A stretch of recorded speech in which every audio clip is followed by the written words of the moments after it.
I'm here today with a number of organizations that are standing side by side with a shared concern that privatization contracts are perpetuating corruption and adversely impacting taxpayers, ratepayers, service quality, jobs, and the environment.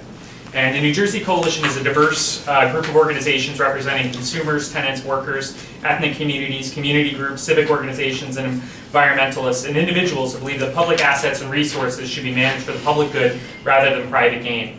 What we have seen happen in New Jersey and across the country when privatization happens for basic infrastructure, whether it's drinking water or sewers, that what we see is quality go down, prices go up, and the environment gets threatened. The other concern that we have, because at the same time, we see this happening in different places around New Jersey, we also see at the state level a governor who is pushing privatization, where earlier last year there was a proposal to privatize land use in DEP, so that you would have consultants that work for developers give out land use permits to fill wetlands for developers. We've also seen an attempt even this year to privatize our state parks, where they're trying to bring in nonprofits and other groups to take over parks because of all the budget cuts and all the laying off of staff. And the concern we have there is first you bring in the nonprofits, then you bring in Marriott and the corporations. And there's a real concern with this administration. They're going to head down that road, and that's going to mean a loss in people being able to use their open spaces and their parks. For instance, I represent all of the toll collectors, maintenance workers, trades, technicians, and office employees on the New Jersey Turnpike. I'm here in support of this constitutional amendment for many reasons. Currently, there are no guidelines or consumer protections regarding privatization of public services, no rules or oversight whatsoever. You've all heard about the failed privatizations at Motor Vehicle and Easy Pass debacle. They cost the state millions upon millions of dollars. What about the things you don't hear about? The outsourced jobs that get paid for but public workers have to redo, like the relighting contract for the New Jersey Turnpike. What they did was they brought in a contractor to do lighting all up and down the road, and the contractor left a lot of the work undone. There were wires that weren't connected, and a lot of the work was incomplete, and our electricians had to go out there and finish the job. Then there was the intercom system at the recently built Interchange 15X that our technician had to completely reprogram because the contractor was unable to connect it to the traffic management center. If our guys didn't come to the rescue of the contractors to finish work to open the new Interchange 1 on its scheduled date a couple years ago, it wouldn't have happened on time. Privatization is not always cheaper. You should really have seen the mess the Easy Pass contractors made of our facilities, messing up wiring and leaving exposed wires all over the place, interfering with the air handling systems to the toll booths. To this day, our building maintenance mechanics can't repair things because of Easy Pass equipment blocking their way.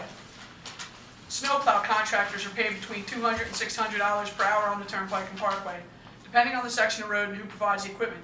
That doesn't include premium pay for weekends. Our in-house plow drivers make $30 per hour. That's a fairly significant difference.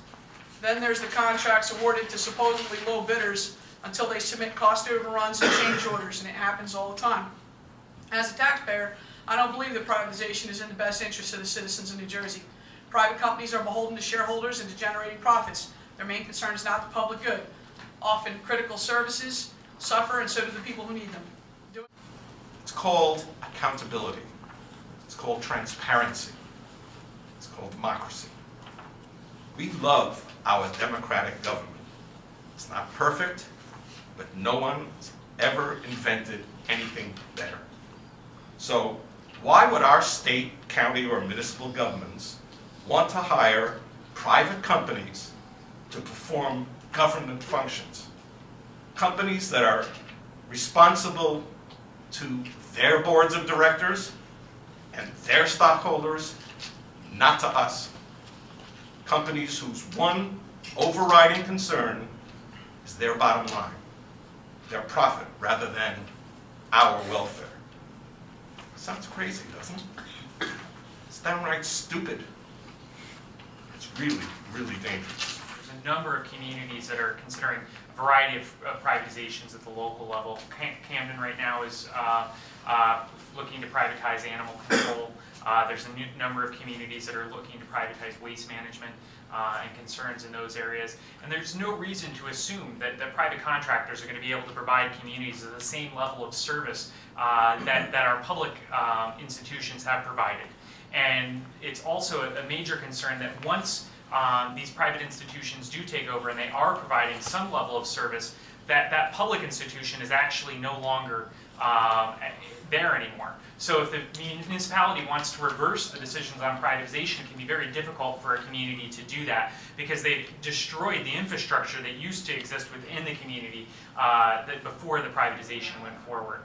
And so we're here today standing united to protect our communities from privatization contracts.